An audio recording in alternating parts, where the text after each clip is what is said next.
Hi, folks. Chapter 23. Ready?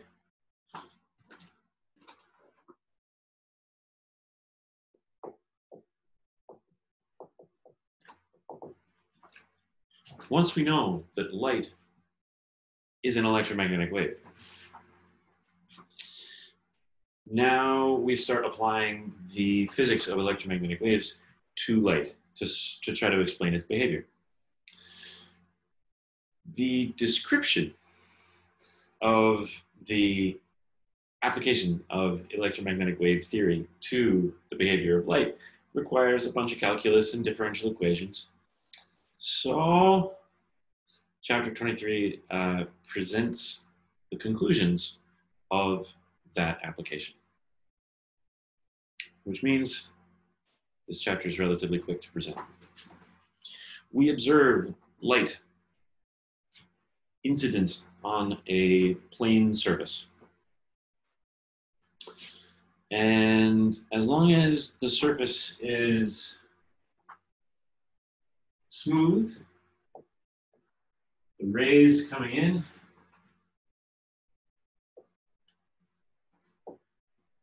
get reflected in such a way that the angle of incidence measured always with respect to the normal. I can draw here. Always with respect to the normal. The angle of incidence is equal to the angle of reflection.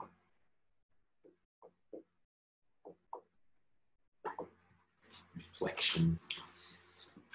It's this angle coming in. This angle coming in.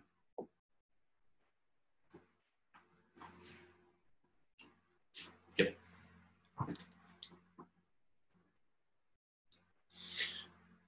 The discussion of why that works has to do with the fact that the electric field outside, just outside, should be only perpendicular to the surface. This light ray coming in is actually an electromagnetic disturbance. And when it gets to this boundary, there shouldn't be any left to right stuff going on because that's all parallel to this surface. We can change the direction of propagation in the y-axis, perpendicular to this surface. We can't really change the direction parallel to the surface. So we can only change things in the normal. We can change the y direction, but we can't change the x direction. So everything continues going to the right. We flip the y direction and we can do some geometry and show that those angles need to be equal for that reason. That's if the surface is a perfect reflector. If some transmission leaks through from one side of this boundary into the other, then maybe things are a little bit different, and maybe this isn't quite what we get to say, because we can think of this almost like a collision between one incoming object and two outgoing objects, and the energy needs to be conserved, and we could treat it almost like an electromagnetic collision in a certain way. But if there is no transmission across the surface to the other side, if this is a mirror or something, there's no transmission into the material of the mirror, it all bounces off. This trick doesn't work if the surface is rough. You know, which is why, you know, when we look at the wall, I can't see my reflection in the wall. I have to go find a very smooth surface like a mirror or a piece of glass or something. Here we get reflections in all kinds of different directions each time.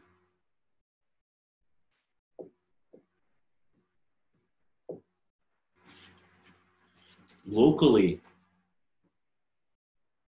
obeying that, but like we got a whole bunch of rays coming in this way, Now they all scatter because it's a rough surface. So it's got to be smooth in order for this to be like any kind of optical thing we can observe the reflection. Otherwise, we just like there's just sort of diverse, diffuse lights kind of come in all kinds of directions. Our brain doesn't process like it's coming from the same direction like we do in the diagram that I had before. Okay, reflections.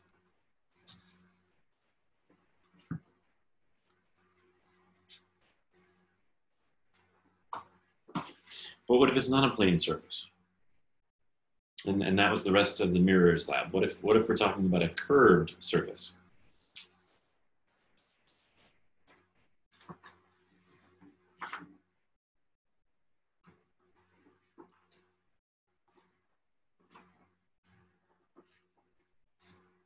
So we've got this like optical axis that we're looking at and a mirror here. A concave mirror. So we have a light source over on this side.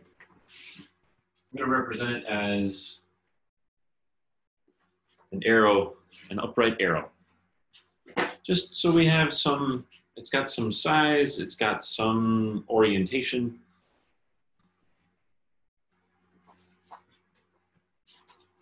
What we did in the lab, we just sent parallel rays. Let's, I guess, do that first. We sent one along the optical axis here, and we sent another one this way, and another one. And we sent two below as well.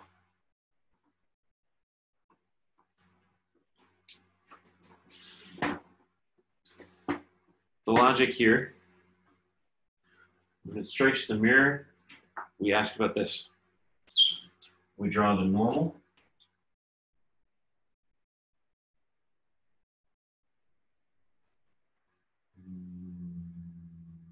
There.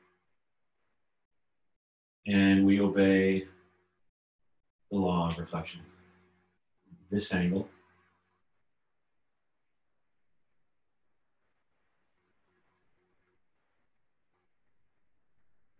And that angle are equal. Same story here, we draw the normal, this angle, and this angle.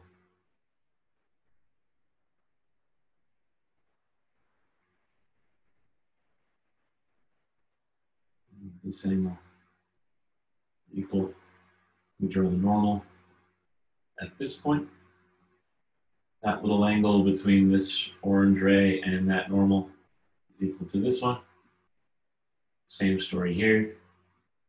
And all of these reflected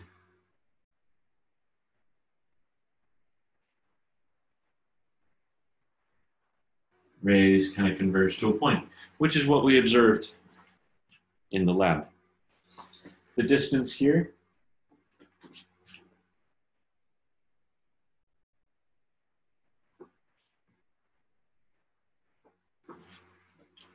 we'll call that the focal length of the mirror. How far in front of the mirror are these parallel rays of light focused as one point?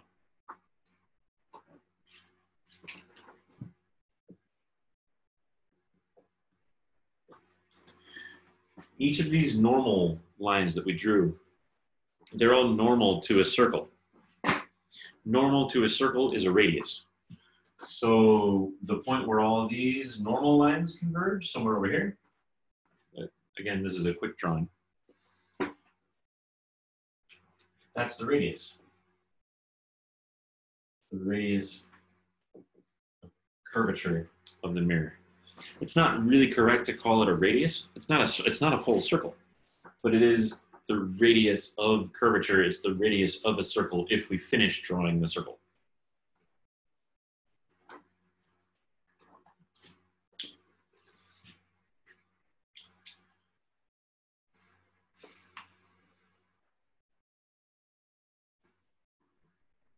As you might expect, there's a geometrical interpretation here. We can relate the length of the radius to the focal length. This is a length. It shouldn't be called a focal point. It should be called a focal.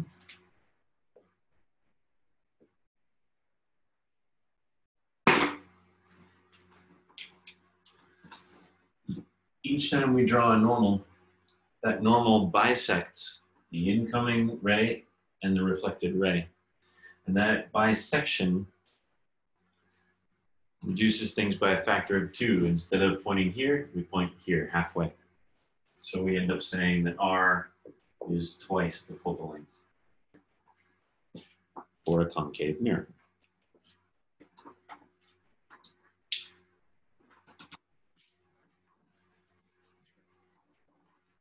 Okay, so now that we have that figured out,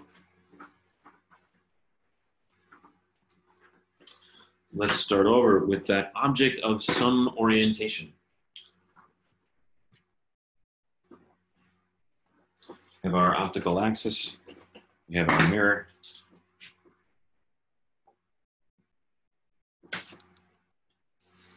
and we have some object.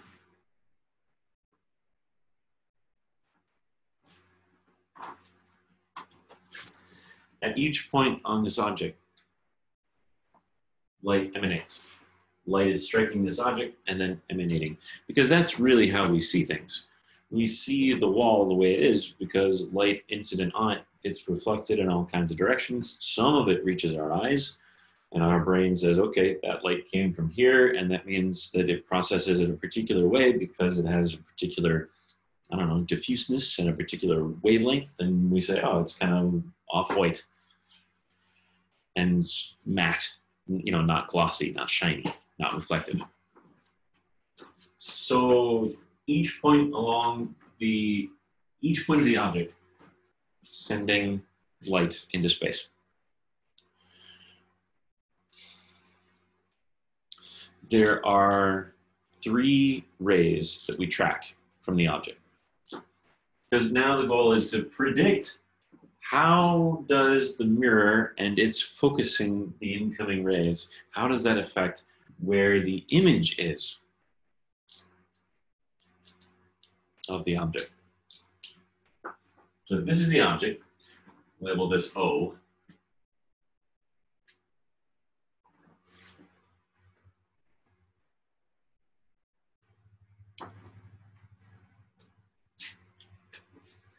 There are three rays we draw. The first one is one we're familiar with.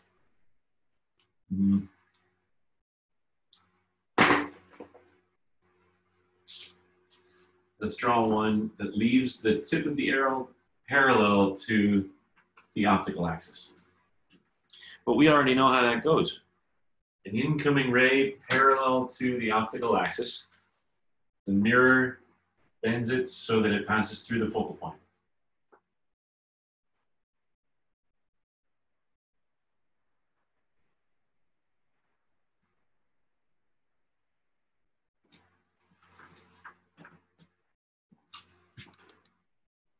It's just, I can't draw a straight line.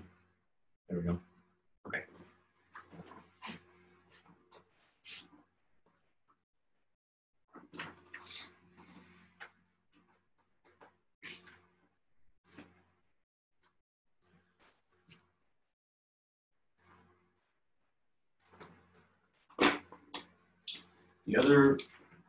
The second ray that we draw is from the tip of the arrow through the focal point.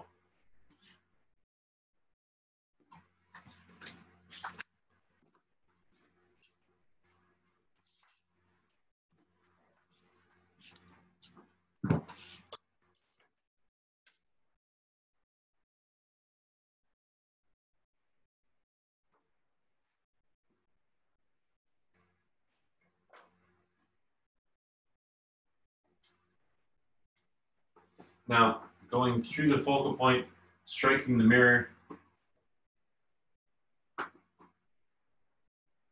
that's the backwards. That's the opposite of what a parallel ray would do, striking the mirror right there. So we just turn the thing around, so we leave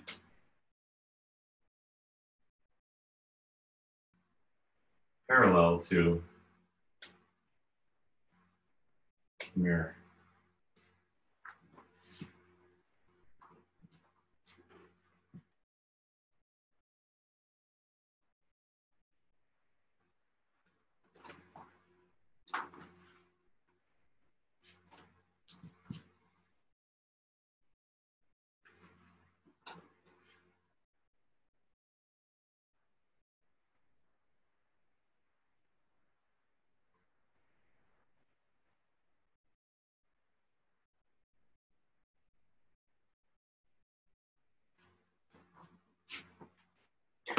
Third ray we draw.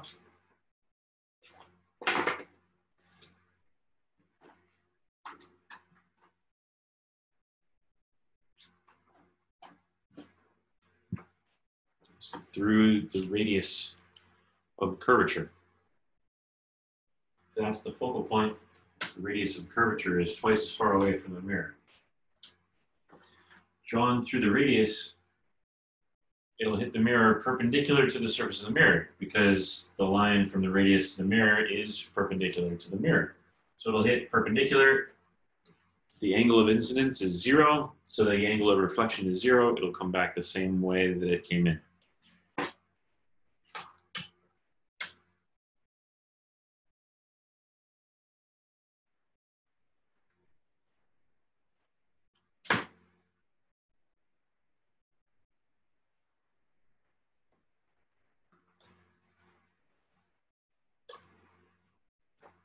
Coming in, and coming out again.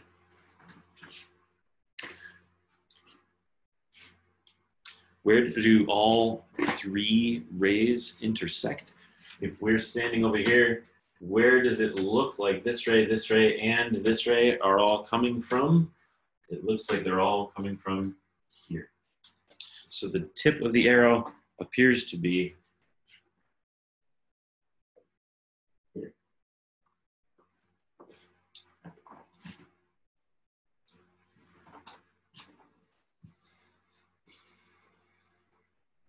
Now, the original object pointed up, this object points down, or the image, the place where the light from the object after hitting the mirror looks like it's coming from, the place where the image is, it's here. So this is the image. I'm going to call this I, the image. If the object height is positive, like it is here, this image height must be negative.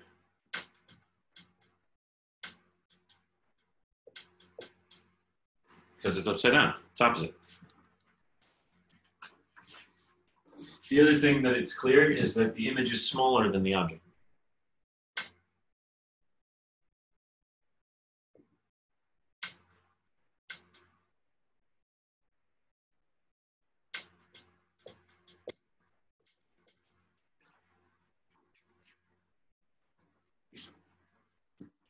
The way we keep track of this is by defining the magnification. How much bigger is the image? Well, it's not, so the magnification is less than 1. But we define the image height over the object height as the magnification m.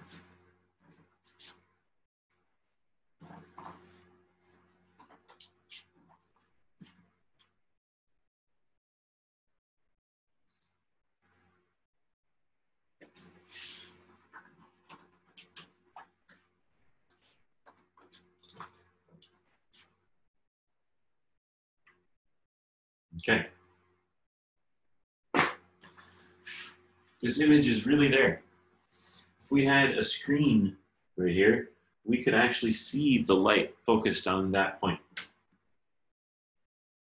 It's really there. These light rays actually intersect at this point and then emanate away from that. And when we're standing over here, we see those light rays coming from here. This image is what we call real. It's actually there. The light rays actually intersect. Let me use a different color.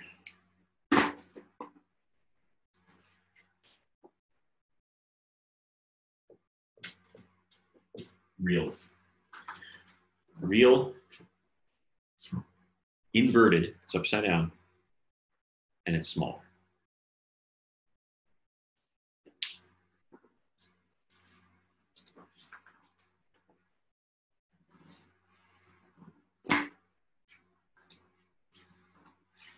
This is the first kind of mirror that we started with in the lab today. Now, there's more to the story about concave mirrors. This is a good story for the case when, put this information somewhere here. If we measure the distance that the object is away from the mirror,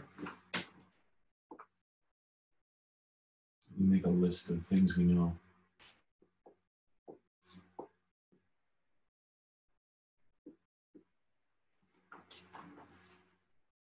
DO is more than a radius away. This is all true. It's real, it's inverted, and it's smaller.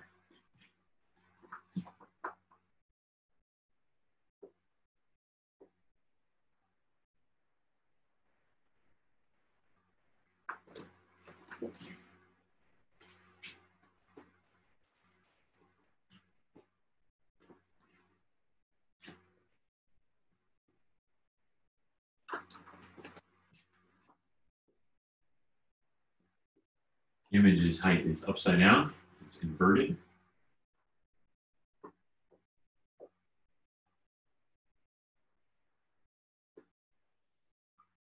Magnification as defined, HI over HO, is negative, because HI is negative.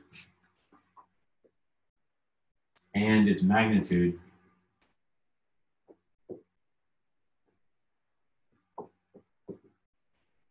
is less than 1. Because the size of the image is smaller than the size of the object. The other thing we know, the image is real. Okay.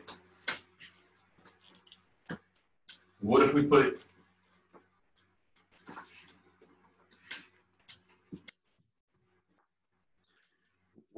the image somewhere else?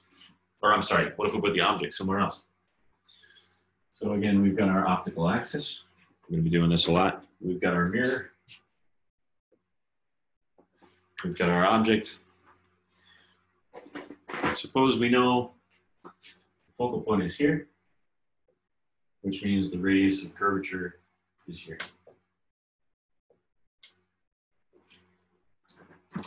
What if we put the object between the radius and the focal point?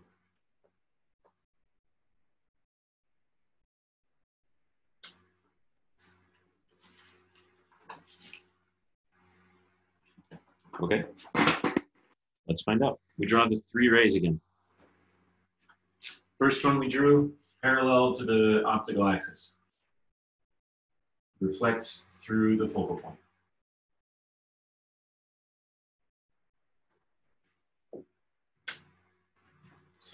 Next one we drew through the focal point reflects parallel to the optical axis.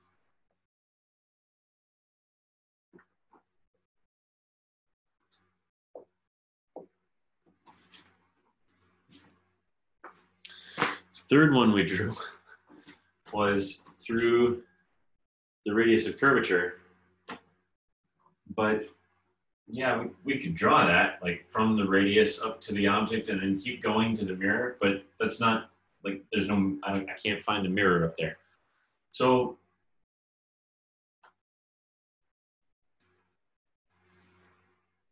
I think we're stuck with only 2 rays. The third one's hard to draw.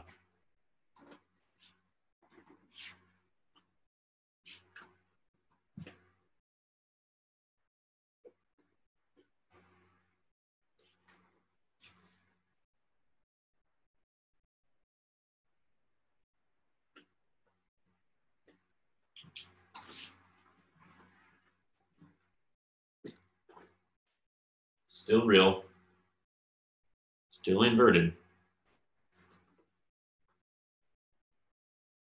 a little bit bigger.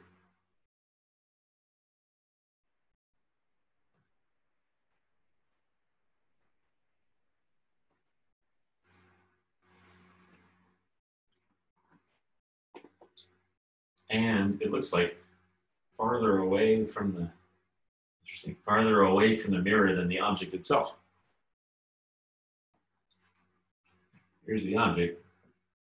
Here's the image. Okay. Well,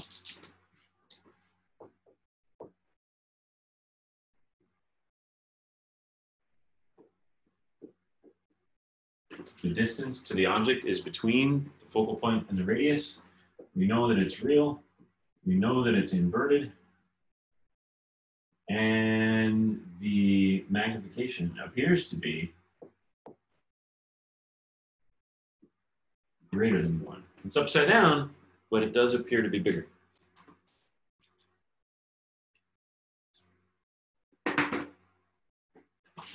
Interesting. All right, so what if we move it even closer?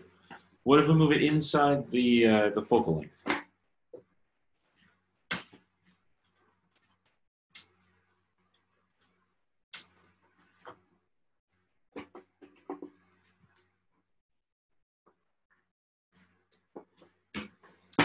Optical axis.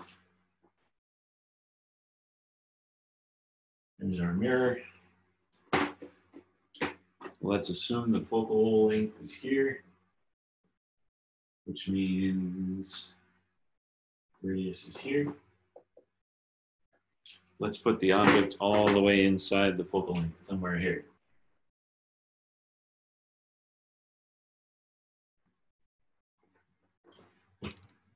Okay. First ray parallel to the axis goes through the focal point.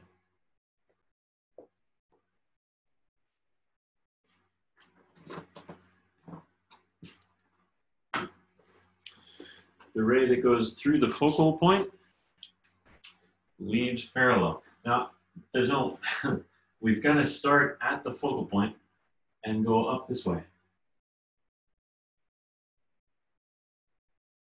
Leave the object heading up this way. That is the line drawn through the focal point. And that ray is going to leave parallel to the optical axis.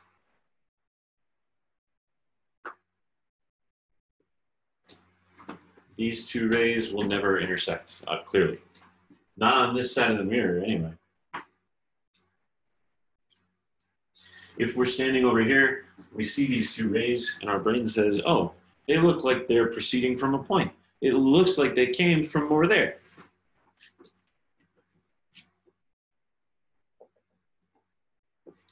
And our brain extrapolates back behind the mirror.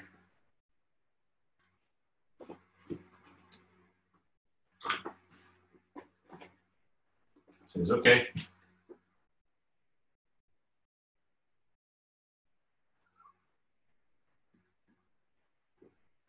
It looks like it came from over there.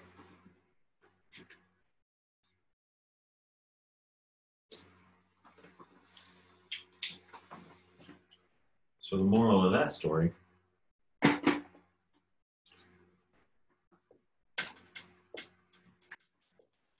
EO is smaller than the focal length. Well, it's upright, it's not inverted.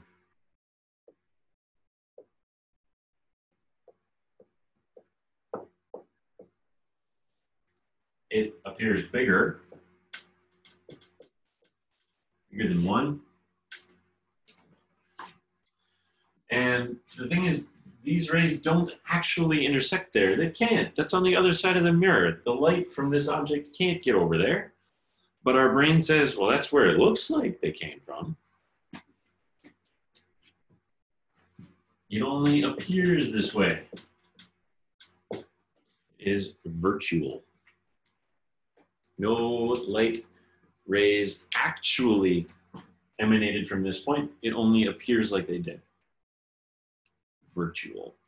The first two kinds, we can actually focus on a screen. If I held a piece of paper here, we can actually see light hitting the screen for these two kinds. This way, we can't. The only way we can participate in the image is by standing over here and looking at where the light appears to have come from.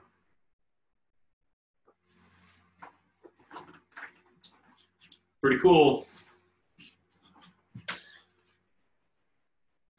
this isn't the only kind of mirror we looked at in the lab. We also looked at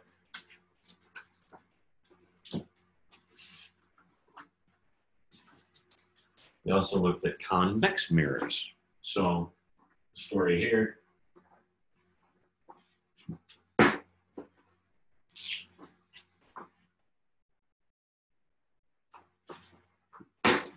We have our rays coming parallel.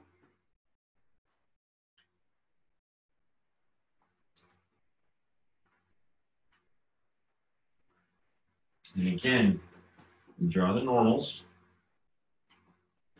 perpendicular to the thing. And the angle of incidence has to equal the angle of reflection because it's a mirror, it's reflecting. So this angle here needs to be this angle here. We leave this way. Same story here. Draw one more. Normal to the surface here, something like that.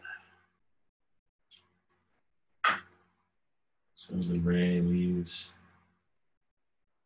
something like that. And if I chase this around, this one leaves kind of this way, this one leaves kind of that way. And if we are standing over here, none of these rays are going to intersect for us. But they all do sort of appear like they came from this side of the mirror.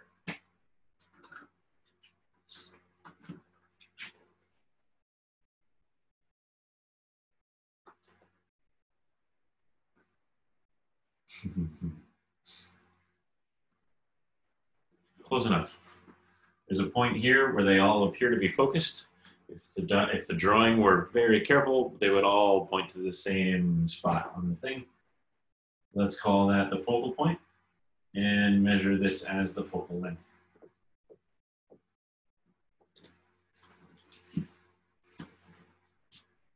Note that all these normal lines that we drew appear to reach a point back here somewhere.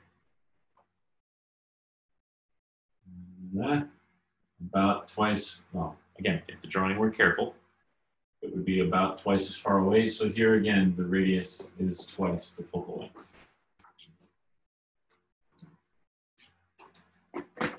Cool. The story here for a convex mirror, bubble out towards us, is much nicer. Because there's nowhere here that we can put an object that this divergence isn't going to happen.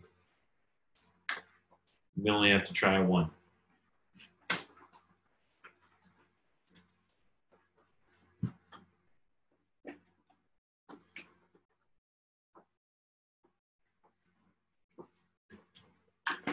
Axis.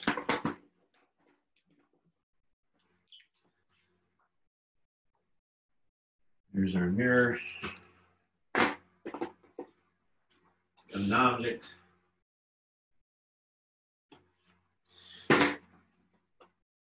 Same rays. Parallel to the axis.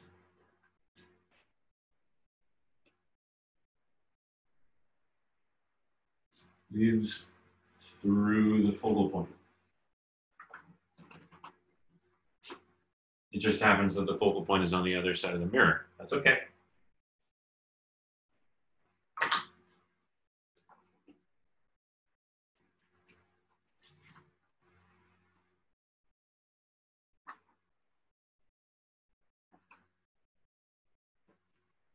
Through the focal point.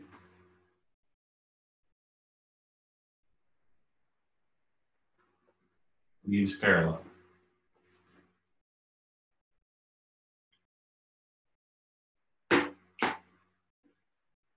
Through the radius of curvature back here.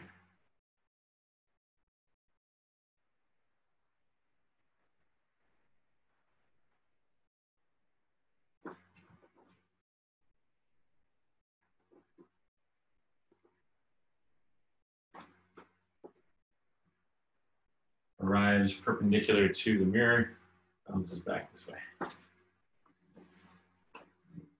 If we extrapolate all three rays backwards through the mirror, this one came from here. So I'll extrapolate that one backwards this way. This one came from here. This one looks like it came from here. So they all appear to meet somewhere here. And we can draw the image. Where do these light rays on this side? We're looking at purple, red, and pink coming out. Where does it look like they came from?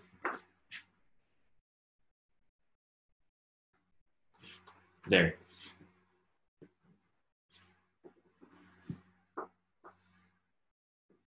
Upright. Smaller. And virtual, because again, the light rays don't actually get to this side of the mirror. They hit the mirror, bounced off. Where does it look like they came from? Only appears that they came from here. That'll be the story for a convex mirror, no matter where we put the object.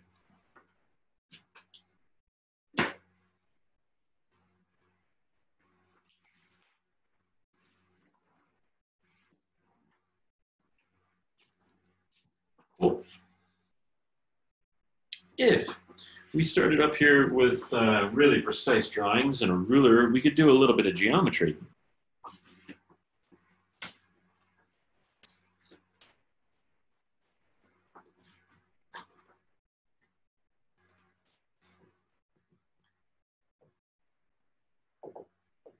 The mirror equation.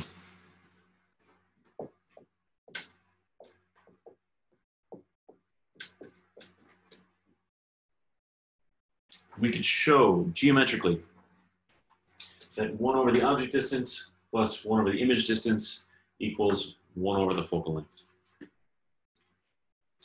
The only trick here is that occasionally for mirrors we have to keep track of what's the focal length and what's positive and what's not.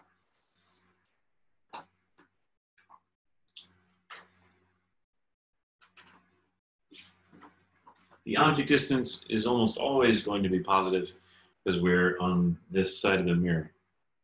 Where do we expect the image to be? This side of the mirror, because we expect light to hit the mirror and bounce back.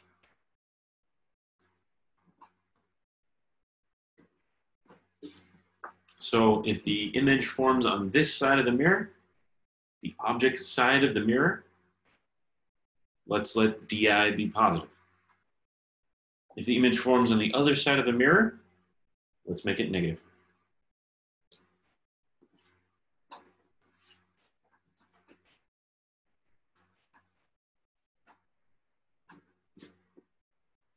Here again, it's a mirror. I expect things to focus this side of the story. If the focal point is on this side of the mirror, convex. No. Convex, the focal point. Convex, focal point was on the other side. That's not where I expect it to be. Let's make the focal length negative as well. For a concave mirror, the focus is on this side, same as the object. Let's call that a positive focal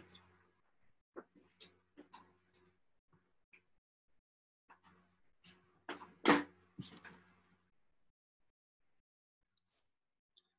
And that's reflection. Next segment.